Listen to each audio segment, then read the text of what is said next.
is just good, valuable data.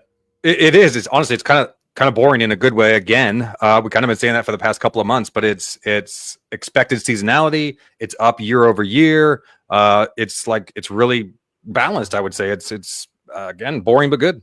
Exactly. Yeah, completely agree. Okay. All right, guys, here we go. We're getting into our market reports here, where we're going to go over rental data for the month of October, and we are also going to dive into some of the sales data that backs up some of the rental data. So without further ado, I'm going to let Mike take over Indianapolis, and then we'll go into your other suburbs that surround Indianapolis. All right, Mike.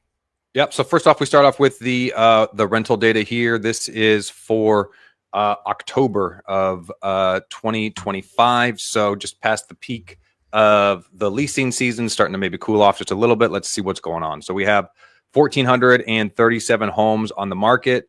Inventory is creeping up a little bit, 6.5% increase month over month.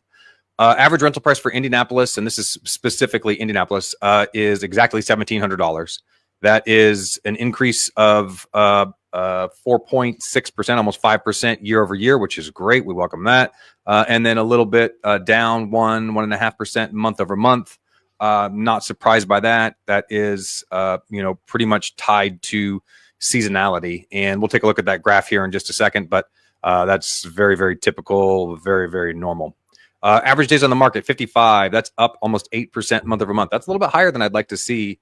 Even going into October, November, and December, it's maybe like 10 days higher than I'd like to see it. Typically at this time of year, 30 to 45 would be a little bit more desirable, but it is what it is. So just know that, guys, as an investor, we are looking at a little bit higher days on the market than I would say is quote unquote normal, but we're at 55 days on the market. Price per square foot. This is a little bit more geared towards multifamily, but we track it for single family too. $1.04 on a price per square foot for single family homes. The two graphs in the middle here represent apartments and then condos and townhomes. I don't want to go into too much detail on those, but there's 1,093 apartments for sale. Average rental price on that is $1,174. 172 condos and townhomes. And 1,650 is the average rent on those. So real close to single family. Okay. And then we have three graphs down here for everybody to take a look at. We typically focus on the bottom left one, single family homes. And as you can see, the dark blue one is 2025. The light blue one is 2024. For the most part, 2025 is trending over 2024, which is great news. And then we see what is, I would say, a pretty typical trend line there. Is it kind of peaks in that May, June, and July, and then tapers off in October, November, and December. It's nothing drastic, but it is something to be aware of that as we go into, the colder months, the holidays. It does dip down in terms of average rent. So just something to be aware of there on that price graph. Yeah, and so if you're just joining our podcast here for the first time, let me just give you a quick little overview of some of the snapshots. These are pretty simple. You understand what these are with just the titles here below them.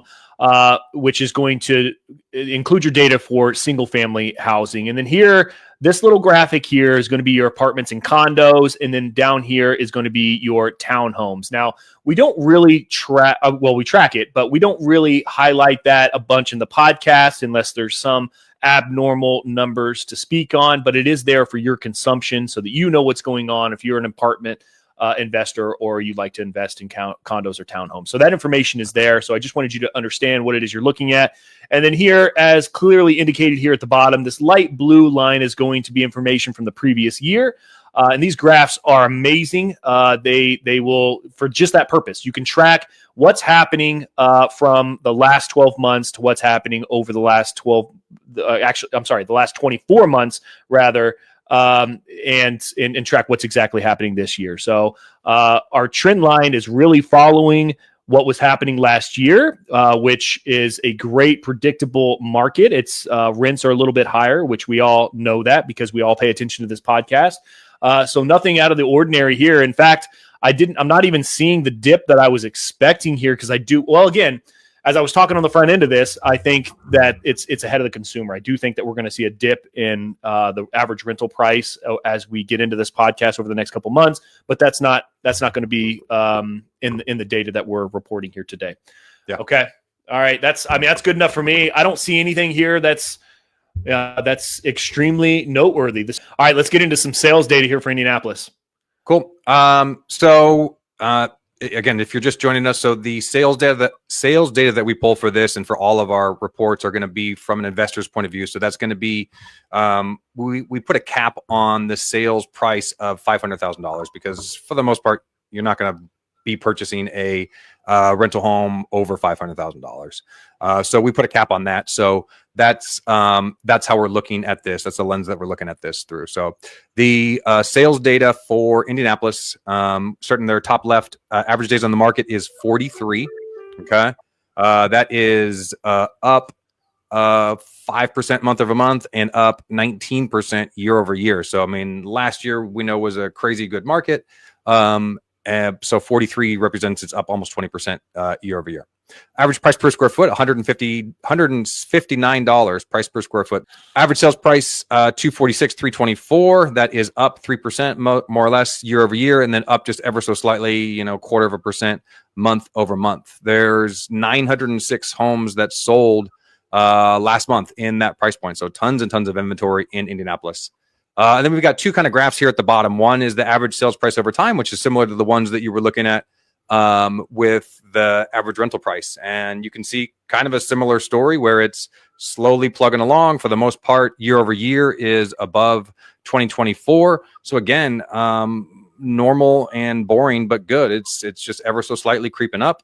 Prices are up for the most part year over year. Yeah. And then the bottom right one there, number of homes sold. This is just to kind of educate people on like, where does this market fit in terms of like affordability? So we're looking at homes under 500,000, like where do those fall in terms of the sales? And you can see, so under $200,000 there is the one on the left. I think it's 3622. So this is for the previous 12 months. So 3,600 homes sold in Indy under $200,000. So that's obviously an extremely, extremely affordable market, especially compared to other parts of the nation, which is why I think Indianapolis, ranks, top 3 as far as places to invest, because it still is affordable. It's a great market. We see consistent returns. It's not wild shifts up or down. It's a very consistent market. It's a very affordable market. So you can see here from that graph on the right, though, that there's tons of homes that are available under 200, under 250. I mean, there's 5,000-6,000 homes almost that sold under $250,000, which is just crazy. Yeah, exactly. So this number of homes sold here, this box right here, this is really a valuable box to pay attention to if you're a new investor or you're interested in investing in new homes. Like Mike mentioned a moment ago, we call our price cap at $500,000 our investor point of view. So that is homes from 0 to 500,000. We don't see a lot of real estate investors that are purchasing homes over the $500,000 price point. So that is why we keep it within those brackets. Now, that box down there in the corner will tell you exactly what you should intend on spending if you are interested in entering this market. And this becomes even more valuable outside of the Indianapolis market as we start to get into the suburban areas like Fishers, all of these other suburban markets, Noblesville. It'll tell you how many homes are selling in a price bracket that's affordable to you. So that's the value there. Aside from that, this specific sales report, you're making me look like the boring guy because there's not much to say here. I don't know what you want me to say. I mean, I was going to say something on average sales price. We are finally, I think, as far as reportable data, we are trending in the direction that I've been stating for months and months, that your average sales price, I think, will begin to flip there as home prices, I think, will begin to need to come down and stabilize a little bit more. Yeah, I mean, time will tell. There's not a ton of movement on this chart, especially in 2025. It's kind of been relatively flatlined. I mean, it started at like 240 and now we're at 246. So just ever so slightly up year over year. I think we'll probably see a little bit of a dip seasonally, which, we're kind of starting to see there. It looked like it peaked in July, probably maybe dip down just a teeny bit over the next couple of months as well.